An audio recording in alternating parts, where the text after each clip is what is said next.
예, 안녕하십니까. 계명대 동산병원에서 근무하고 있는 김대현이라고 합니다. 아마 코로나 때문에 여러분들 거의 지금 1년째 고생을 하고 계시기 때문에 코로나라고 하면 많이 좀 기분도 안 좋으시고 짜증도 나고 하실 겁니다. 그래서 아마 코로나 이후에 비대면 시대에 좀 우리가 어떻게 의학 분야에 변화가 있을 것인지 좀 이렇게 편한 이야기를 드렸으면 좋겠는데, 현재 아직까지 코로나가 지금 유행이 시작이 또 다시 되고 있고 하기 때문에 여러분들께 이 코로나에 대한 이야기를 조금 더 과학적인 이야기를 조금 더 드려야 될 것 같아서 조금 송구스럽습니다. 제가 받은 주제가 이 비대면 시대의 삶의 서사 중에 의학 분야를 이야기를 하도록 제가 부탁을 받았습니다. 지금 화면으로 보이고 있는 것은 지금 오늘, 그러니까 2020년 12월 12일 이 영상을 녹화하는 시간에 전 세계와 우리나라의 코로나 환자의 숫자와 사망자 숫자입니다.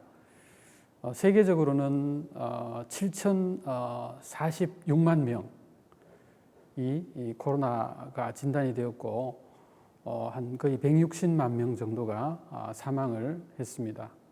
우리나라에도 한 4만 명 정도의 환자가 생겼고 570명 정도의 사망자가 생겨 있습니다.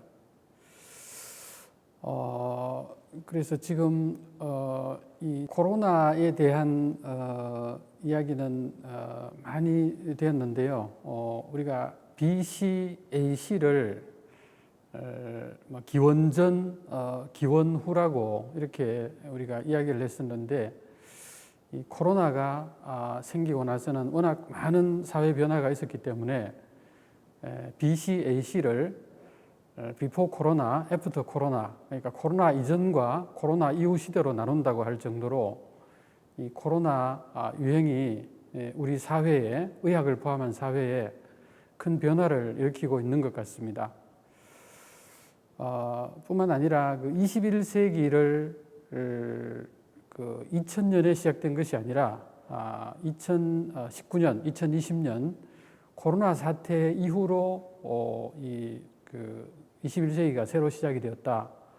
그리고 4차 산업시대가 여러 가지 앞으로 올 거라고 우리가 이야기를 했었는데, 그것이 아마 한 10년 정도 앞당겨져서 이 코로나 때문에 굉장히 빠르게 4차 산업시대로 우리가 접어들었다.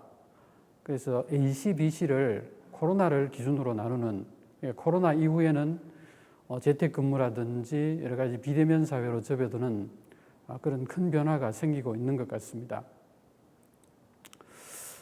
이 코로나의 현재 실태와 전망에 대해서 제가 조금 말씀을 드려볼 텐데요.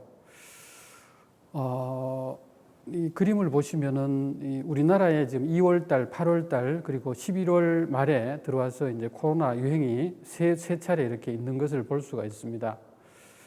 첫 번째 2월달에 생긴 것은 주로 대구 경북을 중심으로 생겼고, 8월 달에 2차는 주로 수도권을 중심으로 생겼고, 3차도 지금 붉은색으로 서울 지역이 많이 생겼다고 되어 있지만, 이 겨울철에 코로나 바이러스가 좀 강해지고, 또 실내 생활이 많아지고, 또 이제 코로나에 대해서 오랫동안 이제 우리가 경험을 하면서 좀 심리적으로 코로나에 대해서 조심하는 것에 대해서 좀 피로한 그런 현상이 생겼기 때문에 이번 3차 유행은 아마 전국적으로 유행이 진행이 될 것 같습니다.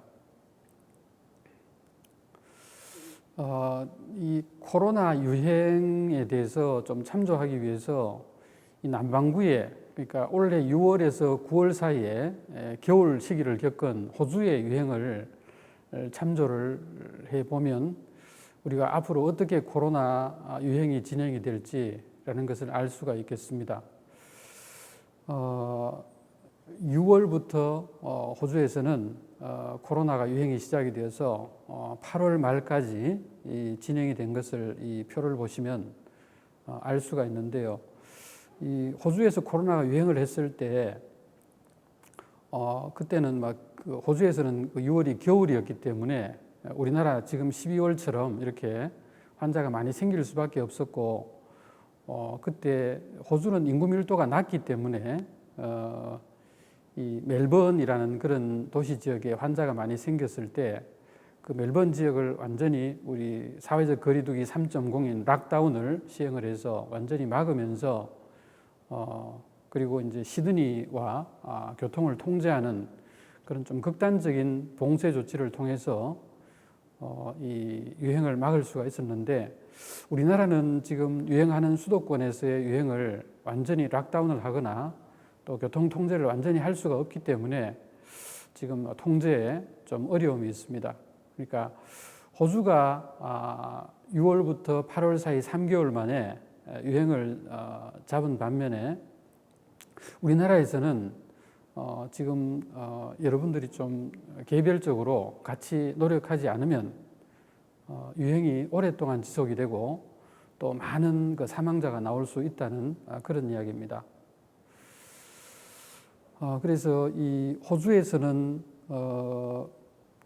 주로 이제 멜번시가 속해 있는 빅토리아주에서 많이 유행을 했었는데 시드니와 격리를 하고 또 사회적 거리두기를 좀 아주 강하게 시행하는 그 학교 등교도 취소를 하고 경제 활동을 많이 줄이는 락다운을 통해서 이게 좀 조절을 할 수 있었는데 우리나라에서는 이런 그 락다운은 아마 가능은 하지만 이 다른 지역과 교통을 통제하는 사람들의 어떤 이동을 완전히 막을 수 있는 그런 방법은 없기 때문에 앞으로 유행을 조절하는 데 좀 어려움이 있을 것 같습니다. 여러분들 많이 들어보셨겠지만 이 코로나19를 이렇게 조절하는 예방하는 방법은 억제와 완화가 있는데요. 억제는 우리가 지금까지 했던 K방역이라고 하는 세 가지 T, 그러니까 검사하고 테스트하고 그다음에 격리하고 트레이스 트래킹을 하고 치료하는 트리트먼트하는 이렇게 세 가지 T 방식으로 환자를 잡아내서 격리하고 치료하는 그런 방법입니다. 아마 그 대만이나 베트남에서는 그리고 호주와 뉴질랜드 같은 쪽은 아주 그 잘해서 대만 같은 경우는 최근 한 8개월 정도 전혀 환자가 나오지 않는 그런 상태로 잘 조절이 되고 있고 호주나 뉴질랜드도 아주 잘 조절되고 있는 것으로 알고 있습니다. 그러나 우리나라나 일본 같은 경우는 아마 초기에 외부에서부터 들어오는 것들을 정치 경제적인 문제나 일본 같은 경우는 아마 올림픽을 의식을 해서 완전히 막지를 못해서 근본적으로 완전히 코로나19로부터 벗어나는 그래서 이제 예방접종만 기다리면 되는 그런 상황으로 들어가지는 못하게 된 것 같습니다. 그리고 또 한 가지 방식은 아주 그 환자를 검사를 많이 하고 환자를 격리를 하고 하는 그런 것들을 하지 않는 그 완화의 방법이 있는데요. 주로 미국과 유럽이 이런 방식을 선택을 했고 이런 방법을 선택을 해서 좀 빨리 끝을 내려고 했지만 지금은 이런 방식은 희생자가 너무 많기 때문에 좀 맞지 않다. 사실 우리가 하는 그 억제 정책, 아주 환자를 검사를 하고 격리를 하고 치료하는 그런 방식을 맞다고 지금은 생각을 하고 있습니다. 그렇지만 앞으로의 경과에 따라서 달라질 수가 있기 때문에 지금 이제 3차 유행, 우리나라에서 12월부터 생기고 있는 3차 유행에 대해서 우리가 좀 국가 정책적으로도 잘 해야 되겠지만 또 시민사회 차원에서도 해야 되고 각자 개인적으로도 예를 들면 젊은 사람 같은 경우는 내가 나는 걸려도 괜찮기 때문에 조심을 안 한다라든지 그렇게 해서 결국은 집에 가서 부모님이나 조부모님께 옮기는 그런 문제가 생기지 않도록 우리가 함께 노력을 해 나가야 될 것 같습니다. 코로나 환자의 경과는 한 30% 정도가 물론 얼마나 이제 무증상 환자를 진단하느냐에 따라 좀 달라질 수는 있겠지만 지금 상태로 진단한 환자들을 보면 한 30%는 증상이 없고요, 한 50%는 경증이고 한 20% 정도가 병원에서 치료해야 될 정도로 증상이 생기는 것으로 되어 있습니다.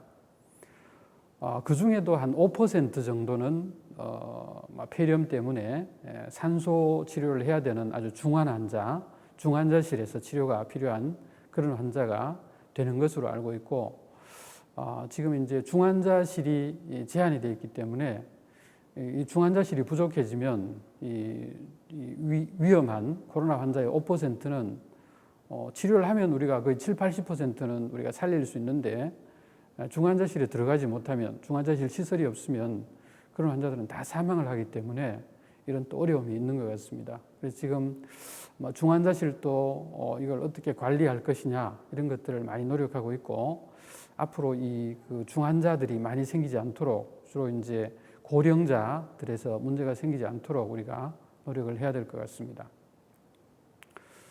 코로나 대처는 여러분들 아시다시피 국가 또는 시민 지자체의 정책으로는 사회적 거리두기 같은 것들을 아주 잘 하는 것이 필요하고요. 개인적인 노력은 마스크를 잘 쓰고 손도 씻고 또 이제 환경이 지금 환기를 잘 시키는 쪽으로, 그리고 불필요한 모임을 하지 않는다든지 그런 사회적 거리두기에 잘 이제 접근하는 그런 방식이 있을 것이고요.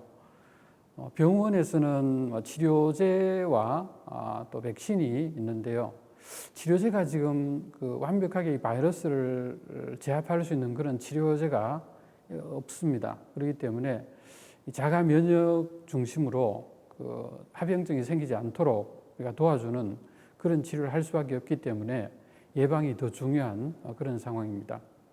그리고 백신 문제도 앞으로 이제 아마 지금 이제 2020년 12월부터 백신들이 이제 허가가 돼서 이제 맞는 데도 있습니다만은 우리나라는 아직까지 확보가 그렇게 잘 되지 않아서 아마 내년 후반기가 되어야 맞을 수 있기 때문에 그때까지는 우리가 좀 많이 노력을 해야 될 것 같습니다.